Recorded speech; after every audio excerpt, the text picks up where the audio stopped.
The oldest secret society on earth, the Nine Unknown Men, also known as Nam, founded by Ashoka, the greatest of all emperors, an old Indian ruler, ca 269 BCE to 232 BCE.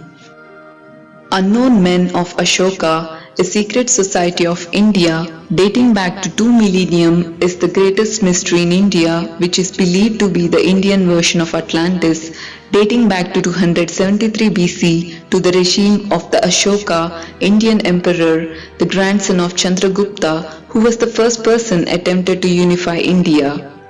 Ashoka was Hindu by birth and converted to Buddhism after the Battle of Kalinga, which claimed around 1 lakh men. When war was over, Ashoka ventured out to roam the eastern city, and all he could see were burnt houses and scattered corpses. This sight made him sick, and he cried the famous quotation, "What have I done?" Upon his return to Pataliputra, he could get no sleep and was constantly haunted by his deeds in Kalinga. The brutality of the conquest led him to adopt Buddhism under the guidance of the Brahmin Buddhist sages Radhaswami and Manjushri, and he used his position to propagate the relatively new philosophy to new heights as far as ancient Rome and Egypt. According to the legend, upon his conversion to Buddhism after a massacre during one of his wars, the emperor founded the Society of the Nine to preserve and develop knowledge that would be dangerous to humanity if it fell into the wrong hands. Some versions of the story include an additional motivation for the emperor to conceal scientific knowledge. Remnants of the Rama Empire, an Indian version of Atlantis, which according to Hindu scripture was destroyed by advanced weaponry 15,000 years ago. Ashoka founded the most powerful secret society on the earth, that of the Nine Unknown Men. It is still thought that the great men responsible for the destiny of modern India and scientists like Bose and Ram believe in the existence of the Nine, and even receive advice and messages from them. One can imagine the extraordinary importance of secret knowledge in the hands of 9 men, benefiting directly from experiments, studies, and documents accumulated for a period of more than 2000 years. What can have been the aim of these men? Not to allow methods of destruction to fall into the hands of unqualified persons and to pursue knowledge which would benefit mankind. Their numbers would be renewed by co-option so as to preserve the secrecy of techniques handed down from ancient times.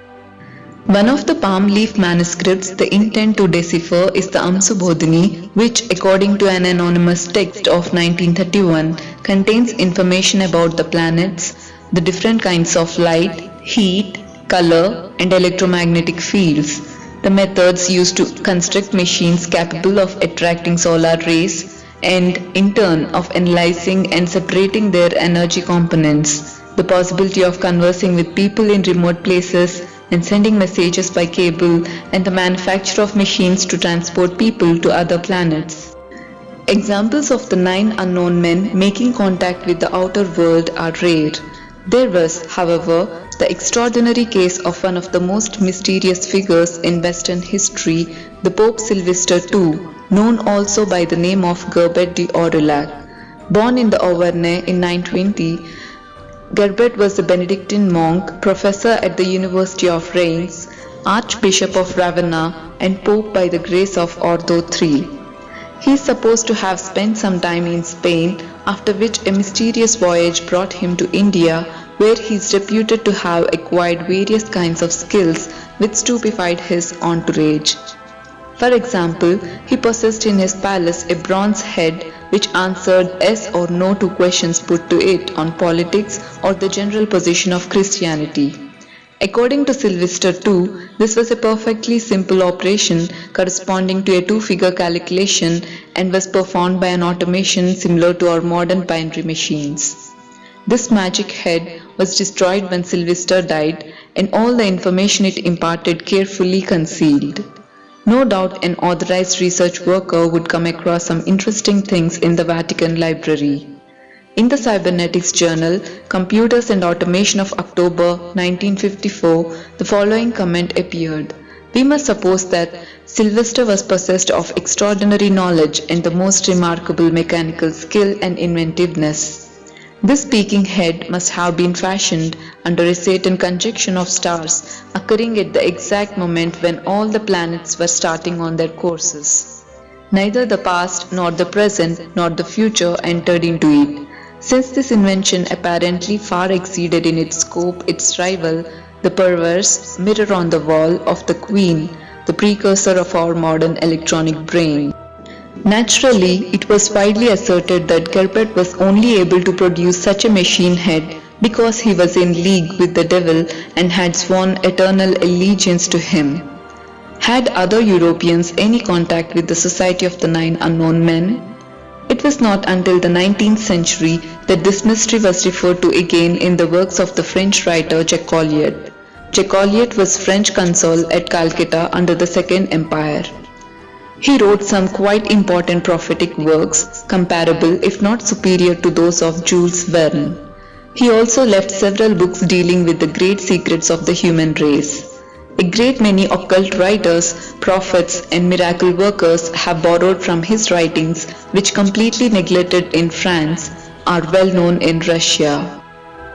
Chakravyuha states categorically that the Society of Nine did actually exist, and to make it all the more intriguing, he refers in this connection to certain techniques unimaginable in 1860, such as, for example, the liberation of energy, sterilization by radiation, and psychological warfare.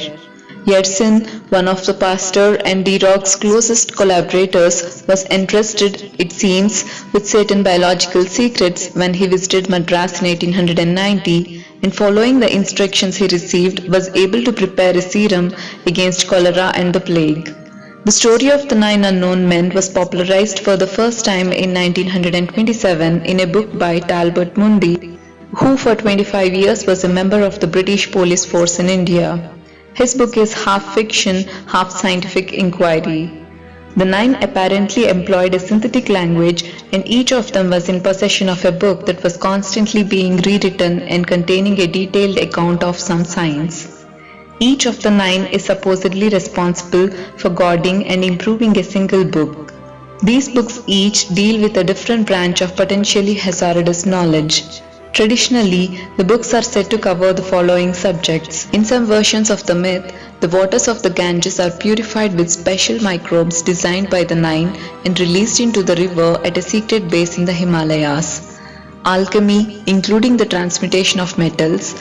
In India, there is a persistent rumor that during times of drought or other natural disasters, temples and religious organizations receive large quantities of gold from an unknown source.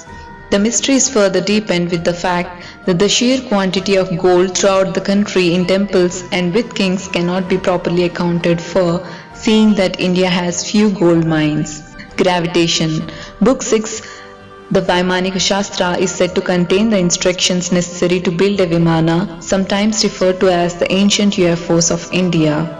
Cosmology, the capacity to travel at enormous speeds through space-time fabric and time travel, including intra- and inter-universal trips.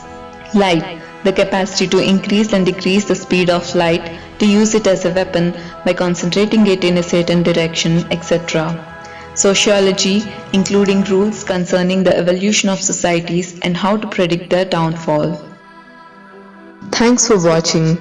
Please like, share and subscribe to our channel for the latest videos.